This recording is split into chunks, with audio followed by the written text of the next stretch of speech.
තව පොඩ්ඩක් ස්මෝල් එකෙන් ඕනොඩඩි කන්න ගිහිල්ලා. බඩ පැරණකම් කන්නේ ගාල්ලේ තියෙන සෙලෙස්ටියල් ටීකෝ එකට. මේ කැෆේ එක නම් බොරු කියන්න ඕනේ නැහැ. මං ගියපු කැෆේස් වලින් ලස්සනම කැෆේ එකක්.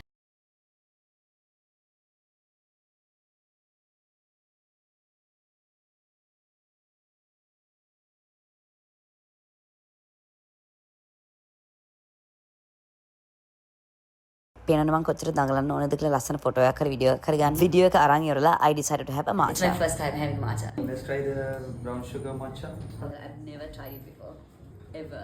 Just want to see what the hype is all about. I like tea, so I don't know. You think I'm gonna like it? Yeah? This was the moment of realization.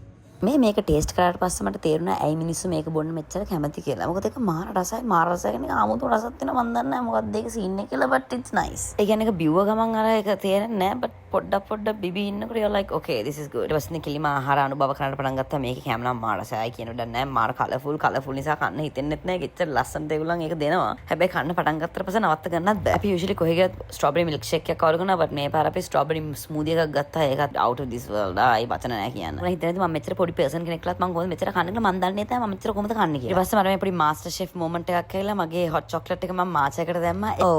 ඒ වගේ වැඩ කරන්න එපා. ඒ වගේ පඬිත වැඩ කරන්න එපා. මොකද හොඳ drinks දෙකක් මම නිකන් අපතේ යවුවා. ඔන්න ඕතයි මම ඉතින් ගාලු කොටුවට ගිහපුලේ celestial tea co එකට ගිහිල්ලා